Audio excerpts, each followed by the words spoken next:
প্রশ্ন হচ্ছে নির্বাচিত সরকার তো বাংলাদেশে এর আগে অনেকবার ছিল। নির্বাচিত সরকার সময় কি আমাদের বিনিয়োগে একেবারে ভরে গেছে, একেবারে নদী নালায় সব শুধু বিনিয়োগে মানে সুজলা সফলা শস্য শ্যামলা হয়ে গেছে? না, হয়নি তো। দ্বিতীয়ত হচ্ছে আওয়ামী লীগের সময় নির্বাচিত অনির্বাচিত দুইটা সময় ছিল, কই বিনিয়োগ তো আসে নাই। এখন প্রশ্ন হচ্ছে যে বিনিয়োগ আবার একদলীয় সরকারের যেসব দেশে আছে এইসব দেশেও কিন্তু বিনিয়োগ হয়। চায়নাতে মানুষ বিনিয়োগ করছে না? চায়নাতে গণতন্ত্র নাই, চায়নাতে নির্বাচিত সরকার নাই, তাহলে চায়নায় কেন মানুষ বিনিয়োগ করছে? চায়নায় কেন ব্যবসায়ীরা যাচ্ছে? তাহলে মাথায় রাখতে হবে যে ব্যবসায়ীরা বিনিয়োগকারীরা যেটা চিন্তা করে সেটা হচ্ছে আসলে আমার মুনাফা করার বাস্তবতা আছে কিনা। তার কাছে এটা ইম্পর্টেন্ট না যে বাংলাদেশে কী ধরনের সরকার আছে, সে নির্বাচিত কিনা, সে গণ অভ্যুত্থানের পক্ষে কিনা, সে গণ অভ্যুত্থানের বিপক্ষে কিনা, সে নতুন করে বাংলাদেশকে একটা ভিশনের জায়গাতে নিচ্ছে কিনা, বাংলাদেশকে সে কোথায় দেখতে চায় আগামী 20-30 বছর, এগুলো তার কাছে গুরুত্বপূর্ণ না। তার কাছে গুরুত্বপূর্ণ বিষয় হচ্ছে আমি এখানে বিনিয়োগ করব, বিনিয়োগের নিরাপত্তা আছে কিনা, আমি এখানে বিনিয়োগ করব, বিনিয়োগ করার পরে এটা বিক্রি করতে পারবো কিনা, এই মালটা আমি বেচতে পারবো কিনা লোকাল মার্কেটে, স্থানীয় বাজারে, এবং এখান থেকে আমি রপ্তানি করতে পারবো কিনা। এইটা হচ্ছে তার বিবেচ্য বিষয়।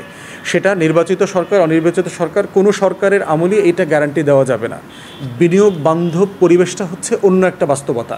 এটা নির্বাচিত সরকারের সময় থাকতে পারে, অনির্বাচিত সরকারের সময় থাকতে পারে। ইটালিতে যান, ইটালিতে দেখবেন যে প্রতি 2 বছর 2.5 বছর পর সরকার ভেঙে যায়, লম্বা সময় সরকার না। ইউরোপের বহু দেশে, লুক্সেমবার্গে, বেলজিয়ামে আপনি গেলে দেখবেন যে লম্বা সময় ধরে সেখানে তত্ত্বাবধায়ক সরকার চলছে, কেউ না কেউ দায়িত্ব নিয়ে দেশটাকে চালাচ্ছে, কিন্তু নির্বাচিত সরকার নাই, কিন্তু দেশে সব কিছু ঠিকমতো চলছে। অতএব সেই বাস্তবতা হচ্ছে আমাদেরকে মাথায় রাখতে হবে যে মোদ্দা কথা হচ্ছে বিনিয়োগকারীদের যে মুনাফা তৈরি করবার জায়গা সেটা আছে কিনা। বাংলাদেশে দেখেন স্কয়ার এক্সাম্পল দেই, সে প্রতি বছর কয়েকশো কোটি টাকা, কয়েক হাজার কোটি টাকা তার এক্সট্রা প্রফিট হয়। এই টাকাটা সে বাংলাদেশে পর্যন্ত বিনিয়োগ করার তার কোনো জায়গা নাই। সে এখন কেনিয়াতে ফার্মাসিউটিক্যাল কোম্পানি করেছে, বাংলাদেশ ব্যাংকের অনুমতি নিয়ে করেছে, প্রপার প্রসেস ফলো করে ন্যায্যভাবেই সেটা করেছে। তাহলে সে কেন করছে? কেন সে 500 কোটি টাকা, 800 কোটি টাকা, 1000 কোটি টাকা বাংলাদেশের মার্কেটে বিনিয়োগ করতে পারছে না? কারণ বিনিয়োগ করবার কোনো জায়গা নাই, বিনিয়োগ করবার মতো নিরাপত্তা নাই। বিনিয়োগ করলে পরে তার যে পুঁজি এবং মুনাফা ফিরে আসবে তার কোনো নিশ্চয়তা নাই। অতএব সেই বাস্তবতাটা আমাদেরকে মাথায় রাখতে হবে যে আসলে সেইটা আমরা তৈরি করতে পারছি কিনা। তা না হলে যেটা হবে, বিদেশি বিনিয়োগকারী তো দূরের কথা, আপনি দেশি বিনিয়োগকারীদের কি পাবেন না কয়দিন পরে। এই রিয়েলিটিটাকে আমাদেরকে মাথায় রেখে আমরা যে চ্যালেঞ্জগুলোর কথা বললাম সেগুলো আমাদেরকে দেখতে হবে যে কিভাবে আমরা সেই বিনিয়োগের পরিবেশ তৈরি করতে পারি, আস্থা তৈরি করতে পারি।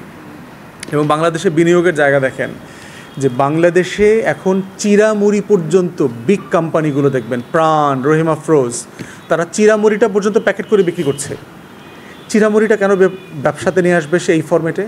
চিরামুড়ির ব্যবসা তো অন্য একটা জেনারেশন, অন্য একটা টাইপের লোকরা করে, হকাররা করে, ফেরিওয়ালারা করে, টং দোকানে করে। তাহলে কর্পোরেটরা কেন করছে?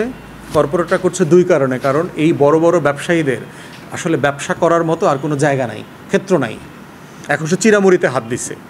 ক্ষতি যেটা হচ্ছে, প্রান্তিক যে ব্যবসায়ীরা আছে যারা গ্রামে গঞ্জে ছোটোখাটো ব্যবসা করে খাইতো, এগুলোকে কেন্দ্র করে তারা আসলে ক্ষতিগ্রস্ত হচ্ছে। তারা আসলে বোধ করছে যে আসলে আমরা বেকার হয়ে গেছি। যেভাবে ধরেন তাঁত, গার্মেন্টস হওয়ার পরে যেটা হয়েছে, তাঁত শিল্পীরা বেকার হয়ে গেছে, এই বড় বড় দর্জিরা তাদের ব্যবসা খেয়ে ফেলেছে। তো সেই জায়গাতে আমরা বোধ করছি যে ব্যবসার এবং বিনিয়োগের নিজস্ব সম্ভাবনা, প্রস্তুতি, চ্যালেঞ্জকে নিজস্ব মানদণ্ডে অ্যাড্রেস করতে হবে। এটা নির্বাচিত অনির্বাচিত সরকারের কোনো বাস্তবতা নাই।